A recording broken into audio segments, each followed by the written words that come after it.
Sabi po dyan, nang binasa po natin sa 1 Samuel verse 17 to 32 to 58, ibig sabihin po niyan, conquering by faith, dapat pasukin tayo o kumbaga parang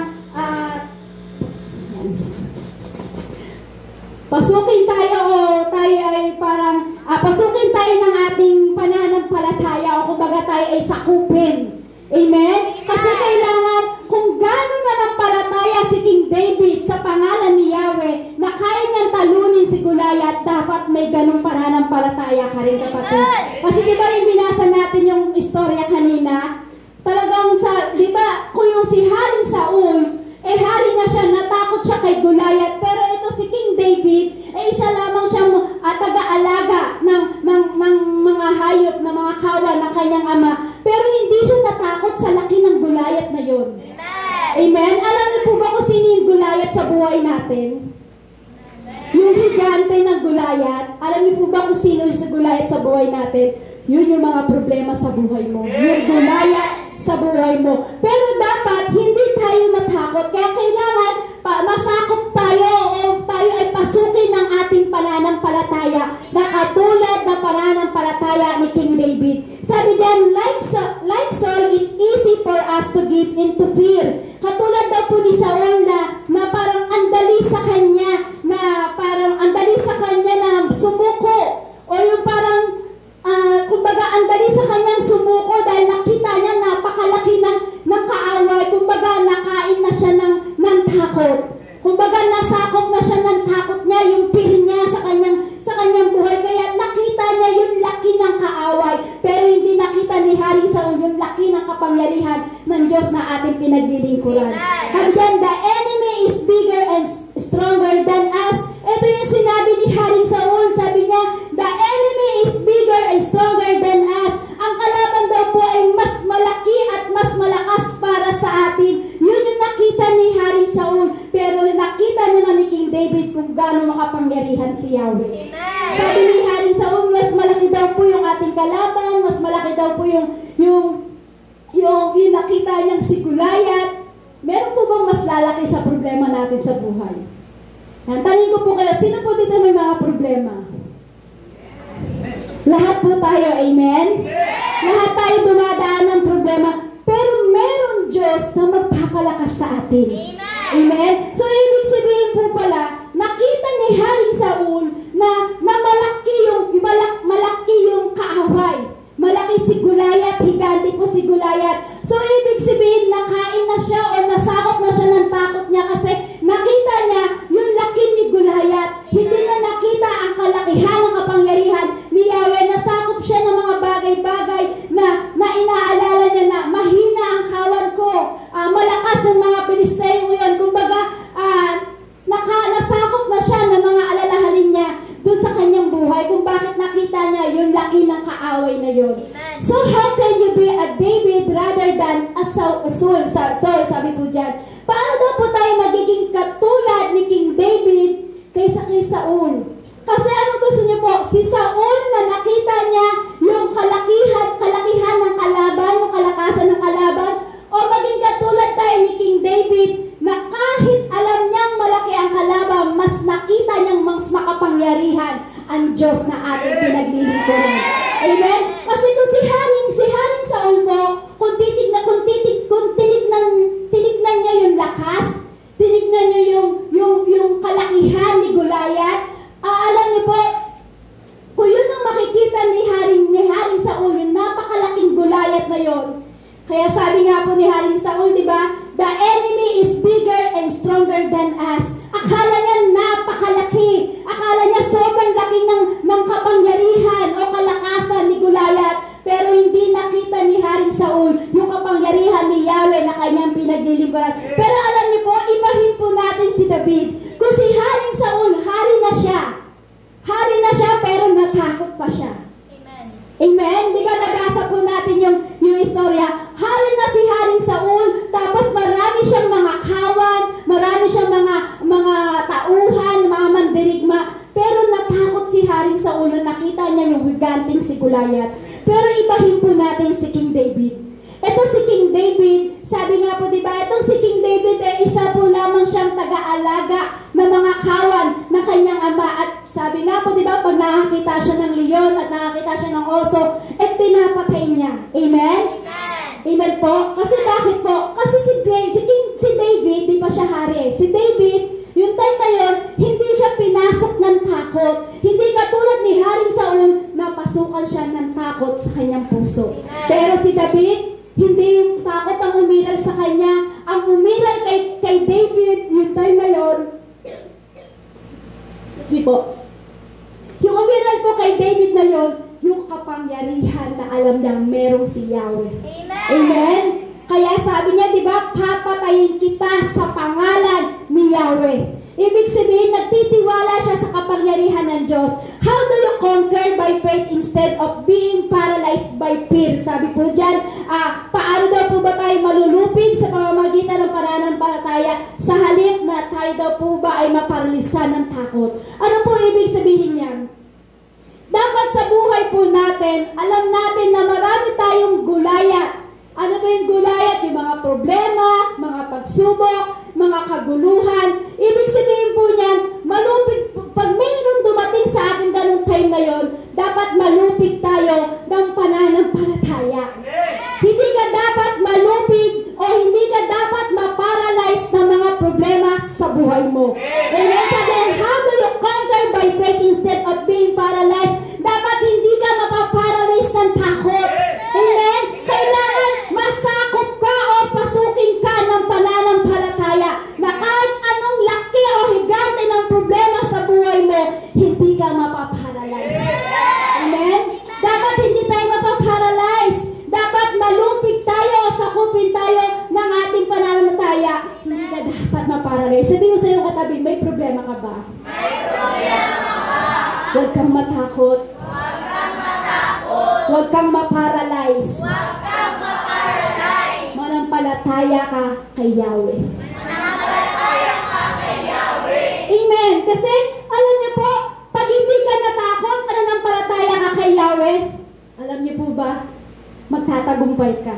Na kahit anong higante ng problema mo sa buhay, kahit ano pang dumating sa buhay mo, kapatid, pag manampalataya ka kay Yahweh, hindi ka mapaparalyze. Kasi namaramihan po sa buhay po natin, napaparalyze ng problema.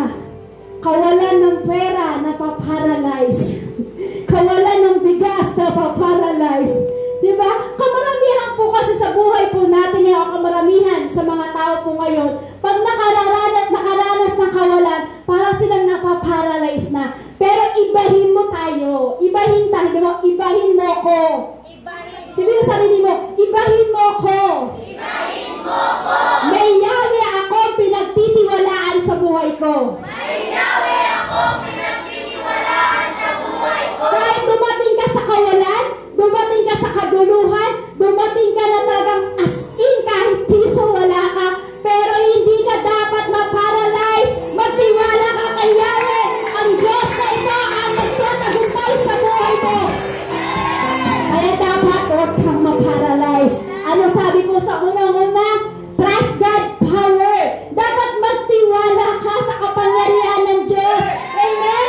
Sabi nga po sa 32 to 37 na binasa po natin kanina, pagdating kay Saul, sinabi ni David, hindi po tayo dapat masiraan ng loob dahil ang sa Pilisteyong iyon, ako po ang lalaban sa kanya.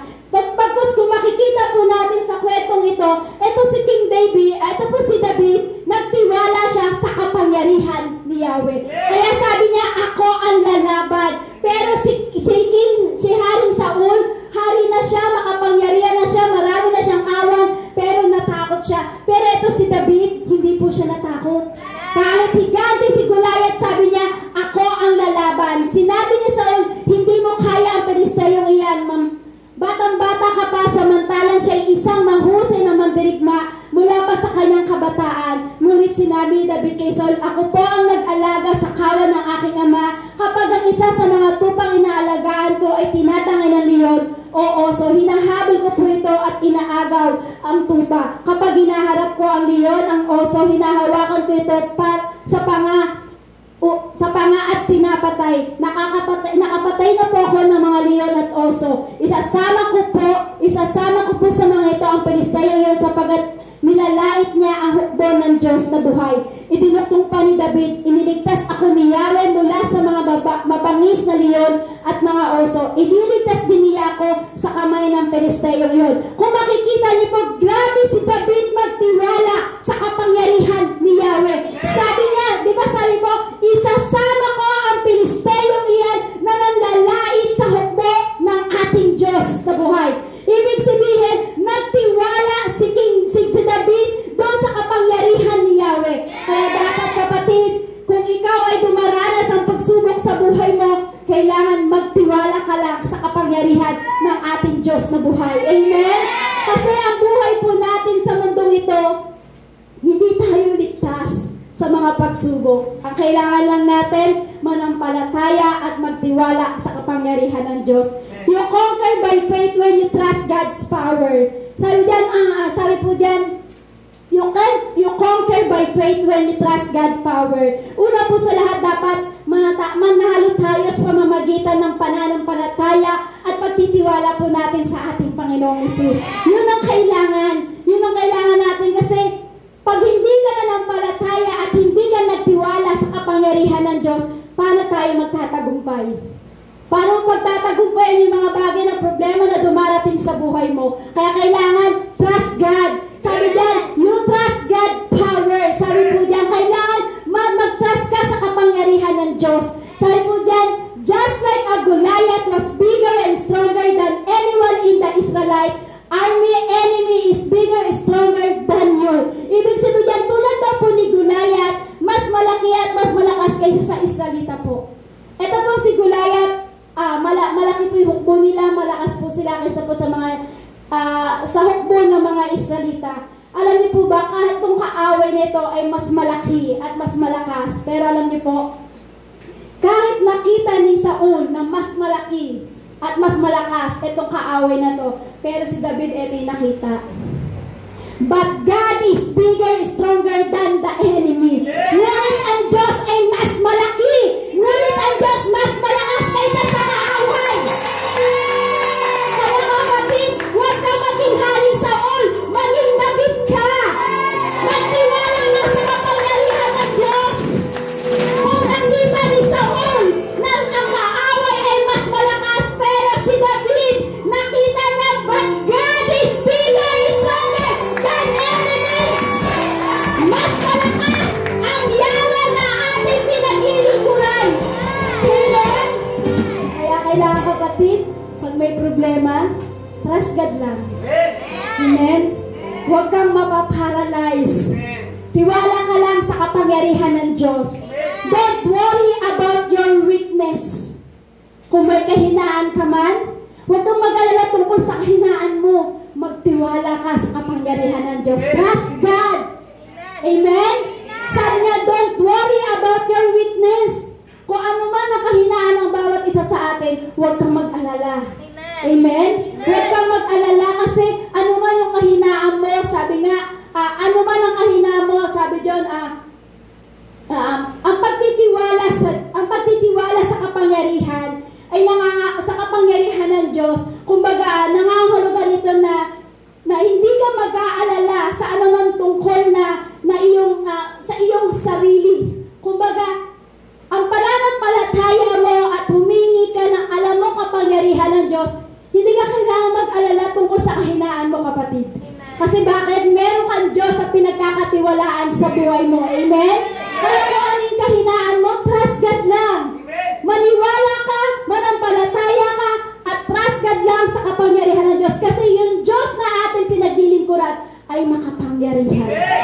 Kaya kahit gano'ng kahiganting problema, kahit anong kahiganting pagsubok sa buhay, kahiganting kaguluhan sa iyong tahanan, huwag kang mapaparalyze. Bagkus, magtiwala ka sa kapangyarihan ng Diyos na buhay na ating pinaglilingkuran. Sabi nga po sa 2 Corinto, chapter 12, verse 9 to 10, ganito ang kanyang sagot, ang kagandahang loob ko ay sapat na para sa iyo, sapagkat lubusang nahayag ang aking kapangyarihan kapag ikaw ay mahina.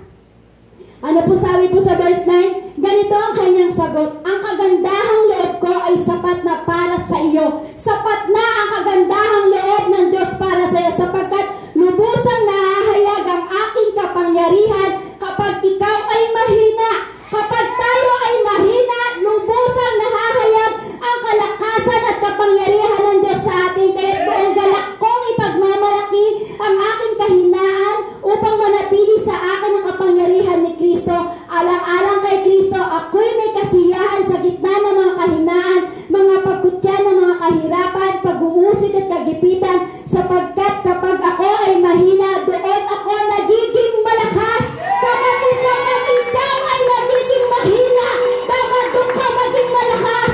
Kung kailan ka mahina, kung kailan ka may pagsubok, kung kailan ka may problema, sabi ng Diyos, palalakasin kita at mahahayag ang kapangyarihan ko sa inyo. Sabi ng Lord, trust God, anak. Magtiwala ka lang sa akin. Ibig sabihin pala, kapatid, kung tayo man po nangihina, palalakasin ka ng ating Panginoon. Amen. Sabi dyan, yan. Iba dito. Yan. Kasi sabi po dito, kapag ang pag-aalala po natin tungkol sa kahinaan, ang pagtitiwala daw po sa Diyos na makapangyarihan, dapat nangahalugan na ang sarili mo dapat ay nagiging malakas pagdating sa Lord. Sabi diyan, pretend you have an 800-pound crate and forklift. So kumbaga, kung titignan po natin, siyempre po tayo minsan ay talagang nanghina. Hindi tayo laging malakas, tama po? Lagi tayo minsan na dumaranas ng kahinaan. Pero tingnan niyo po, dahil may Diyos tayong pinaglilingkuran, kailangan maniwala ka sa Kanya. Katulad po nito, pretend you have an 800-pound crate and forklift. Kung meron tayong 800-pound na crate na itataas o yung iaangat, kumbaga ang katumbas po ng 800 pounds na ito, 363 kilos. Sabi dyan, and you need to lift that crate up and put in a truck. Ang kailangan daw po natin, iangat ito. Iangat yun at ilagay ito sa isang truck. I-imagine nyo po, 363 kilos po yun. If you are trusting in your own strength, you're in trouble. Sabi po diyan, pero kung magtitiwala ka sa sarili mo, yung sarili mong lakas, magkakaproblema ka. Sige, tanongin ko po kayo, kaya niyo po bang iangat yan? Yung 363 kilos na yan, bubuhati mo yung kahon na yan? Kung magtitiwala ka sa lakas mo, maaangat mo ba yan, kapatid? Hindi po, di ba? Pero ito ang kailangan natin. But as long as you use the forklift, you don't need to worry about your weakness and relation to the crate. Ngunit hanggang ginagamit daw po natin yung forklift na yun yung tawag dun, yung may sa malaking truck na may parang dalawang tinidor na mag-aangat po dun sa malaking kahon na yun. Amen? So sabi po dyan, ngunit hanggang ginagamit mo ang forklift, hindi mo kailangan mag-alala tungkol sa kahinaan na may kaugnayan sa crate na yun. Ibig sabihin, kumbaga tayo po yung kahon na sobrang dami ng problema, pero alam niyo po yung forklift na yun si Yahweh na mag-aangat sa'yo para hindi ka mahirapan. Amen? Kasi yung bigat, yung 363 kilos, yung pala minsan yung mga bigat ng problema natin sa buhay na hindi mo kayang buhatin. Pero pag meron kang Yahweh na pinagkakatiwalaan sa buhay mo, hindi ka mag-aalala sa mga bagay na kahinaan mo pagdating sa buhay mo. Amen? Isipin niyo tayo yung parang 800 pounds. Tayo 363 na punong-puno ng problema. Pero meron kang Yahweh na mag-aangat na pinagkakatiwalaan mo ang kapangyarihan ni Yahweh. Siya yung forklift na yan na mag-aangat sa iyo at magtataas. Kaya kapatid, bakit ka manghihina? Bakit ka mag-aalala sa mga alalahanin mo? Parang ako lang ito Bakit ka mag-aalala sa alalahanin mo? Lord, wala kaming pambayad ng renta. Lord, wala kaming pambayad ng kuryente. Minsan yan ang minsan kahinaan natin. Tama po ba mga nanay? Amen sila. Lord, nangihina na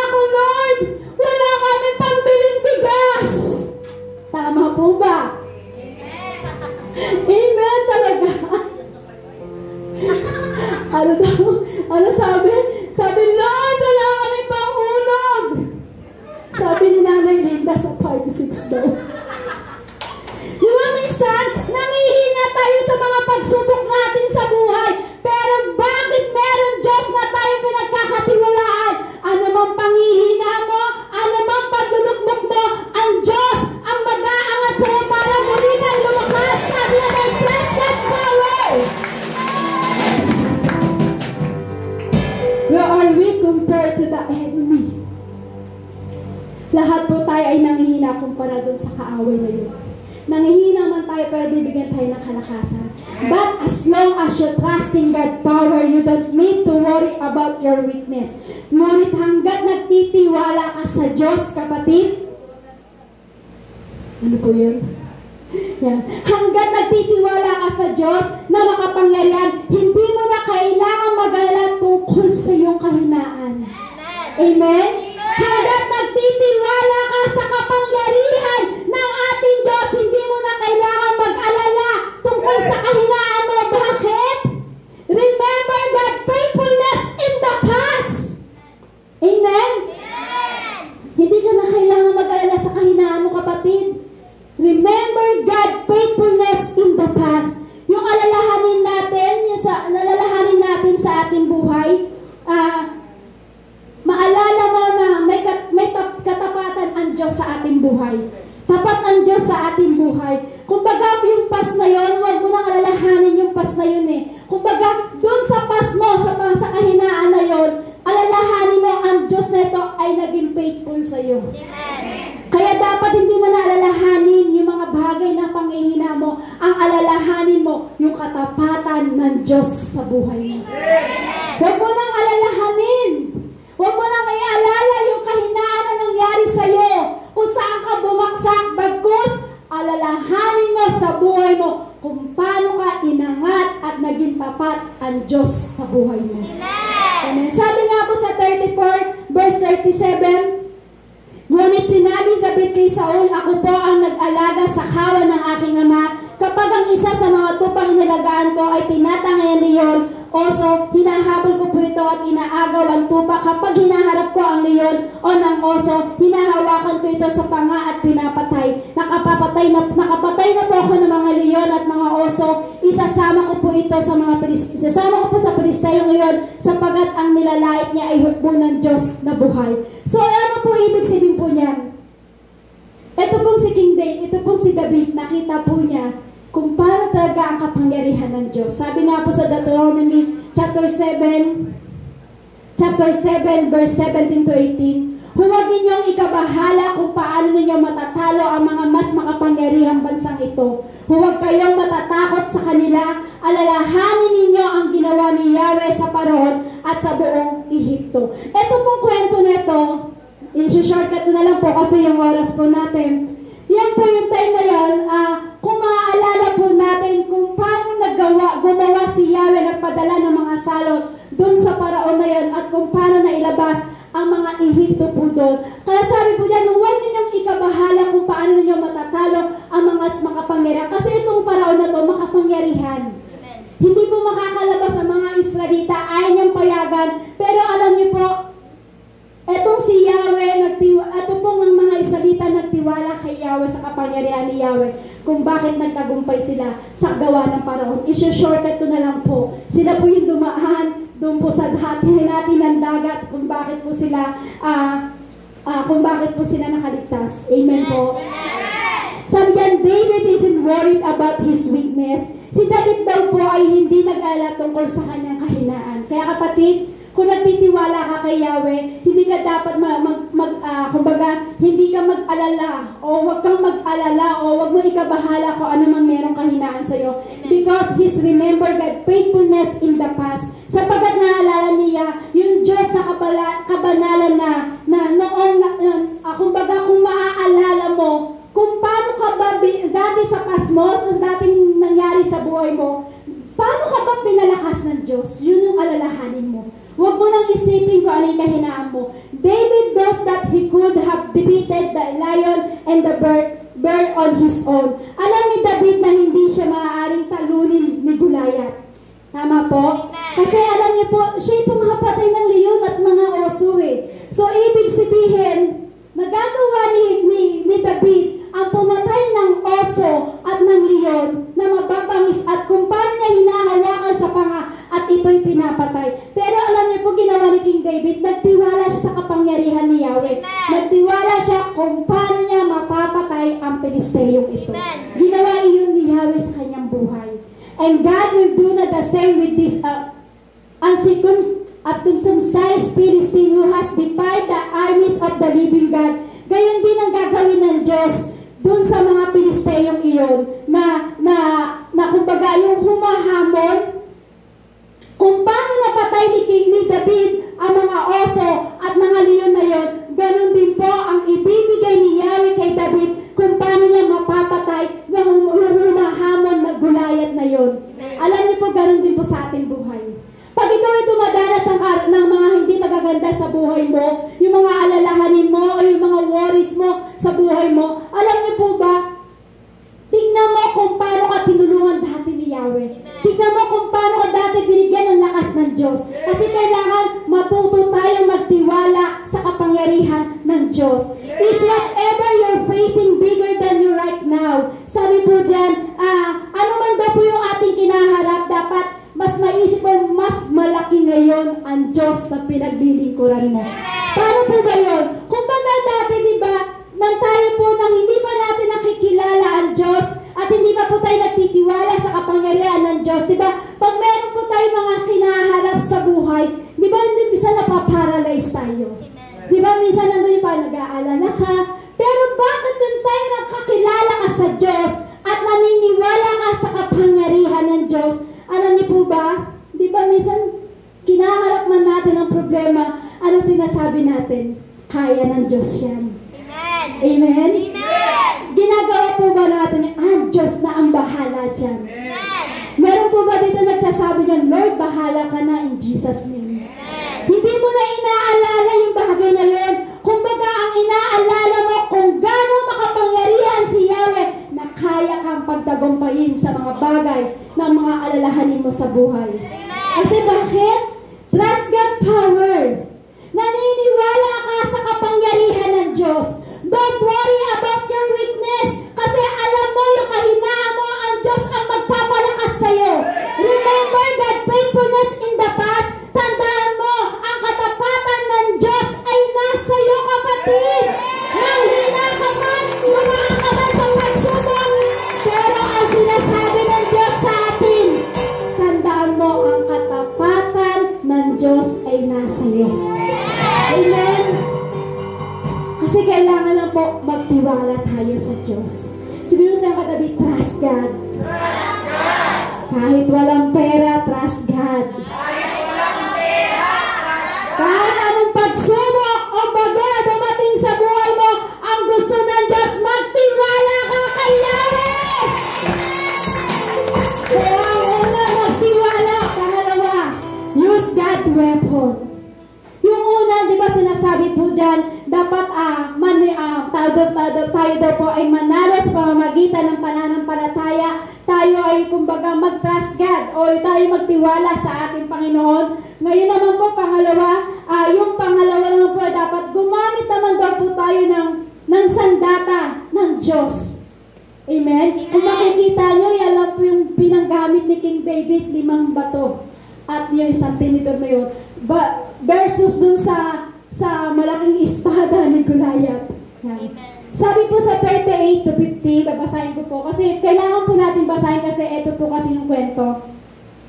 Yan, sabi po sa 38, at ipinasuot niya kay David ang kanyang kasuotang pandigma, ang helmet at ang tansong pambalot sa katawan, na maisakbat na ni David ang tabak ni Saul at sinubukang lumakad, hindi siya halos makahakbang,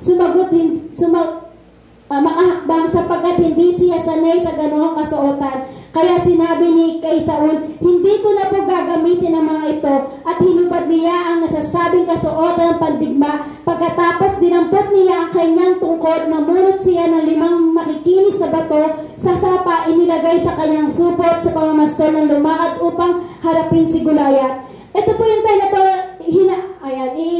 i-shortcut ko na lang po, nabasa naman po po siya ng mga 5 bato at sumugod siya kay Goliath. Kasi kailangan sa buhay po natin, kumbaga kung si King David, para matalo niya yung higante na yon, gumamit si David ng mga batong 5 makikinis na bato para tiridurin si Goliath. Ganon din tayo, kapatid. Bilang ikaw ay nananampalataya sa Lord, bilang ikaw ay nagtatrust sa kapangyarihan ng Diyos, kailangan gumamit ka ng weapon na nagmumula sa ating Diyos na buhay. Sabi niyan, use that weapon. Gumamit tayo ng sandata ng Diyos. Hindi yung sandata natin na parang, ako na bahala. Kaya ko na yan. Hindi eh. Kasi kailangan pag nagtitiwala ka sa kapangyarihan ng Diyos, gumamit ka ng weapon na nagmumula sa Diyos. Every fight involves some kind of weapon. Ang bawat laban ay nasasangkot ng ilang uri ng mga sandata. Sa bawat laban natin, meron tayong iba't ibang uri ng sandata. Conquering by faith means you use God's weapon. Ang pananakot daw po sa atin ng pamamagitan ng pananampalataya ay nangangahulugan na gumagamit tayo ng sandata mula sa Diyos. Pag ikaw, kapatid, nag-trust sa Panginoon at ikaw ay nananampalataya sa Panginoon, unang-unang weapon na ang pananampalataya. Amen? Kasi kailangan daw po natin gumamit tayo ng weapon na nagmumula sa ating Diyos. Do not use the weapon of this world. Sabi po dyan, huwag kang gagamit ng sandata, ng mga sandata sa mundong ito. Ano ba yun? Yung sinasabi ko nga po kanina, na sinasabi na yung sandata ng mundo, yung parang, ako na lang, kaya ko na yan. Sige, ako na lang gagawa ng paraan. Ako na lang ang didiskarte. No, kapatid. Dapat magtiwala ka sa kapangyarihan ng Diyos at gumamit ka ng weapon na nagmumula sa Diyos. Sabi nga po sa 2 Corinto chapter 10 verse 3 to 4, kung nabubuhay man kami sa mundong ito, hindi naman kami nakikipaglaban ayon sa pamamaraan ng mundong ito. Ang sandata namin sa pakikipaglaban ay hindi makamundo, kundi ang kapangyarihan ng Diyos na makapagbabaksak ng mga kuta. Sinisira namin ang mga maling pangangatwiran. Kailangan weapon na galing mula sa Diyos. What are the weapon of the world? Ano ba po yung mga, kasi kailangan, pag tayo nagtiwala sa Diyos, kailangan weapon na nagmumula sa Diyos. Pero minsan kasi sa buhay po natin, ito ang nangyayari. Ito minsan ang ginagamit natin mga weapon pag hindi tayo nagtiwala sa Diyos. What are the weapons of the world? Ano po ba yung mga weapons na yan? Violence, sabi po dyan, intimidation, manipulation, deceit. Kumbaga yung mga ginagamit po ng makamundong weapon na yun, di ba yung kalupitan, yung pananakot, yung pagmamanipula, yung parang, basta yun, yung pananipula, o kumbaga yung parang mga pandaraya. Yan yung weapon na ginagamit sa mundo. As a Christian, we don't use those weapon. Sabi po dyan, bilang tayo isang Kristiyano, dapat na po ang ginagamit nating weapon ay yung weapon na nanggagaling sa ating Panginoong Jesus. We use God weapon. Ano po ba yung weapon na kailangan gamitin natin pagdating sa Lord? Ito yung weapon na binibigay sa atin ng Lord, yung sandata na ibinibigay ng Diyos. We use God weapon, prayer and the word of God, faith, truth, mercy, love, and compassion. Bilang isang Kristiyano, dapat ginagamit natin ang sandata ng Diyos sa pamamagitan ng panalangin. Yung weapon na ibinibigay sa atin ng Diyos, sabi po dyan, yung prayer, yung salita ng Diyos, yung pananampalataya mo, yung katotohanan, yung kahabagan ng Diyos, yan po yung kailangan na makukuha nating weapon. It doesn't make sense to the world, but it makes sense to God, and that's matter. Walang katuturan yung mga weapons sa mundong ito. Pero alam niyo po, ang weapon na nagmumula sa Diyos ay merong katuturan sa ating buhay. Iyon ang mahalaga po sa ating buhay. Kasi kung titignan natin yung weapon na ginagamit ng mundo, yung violence,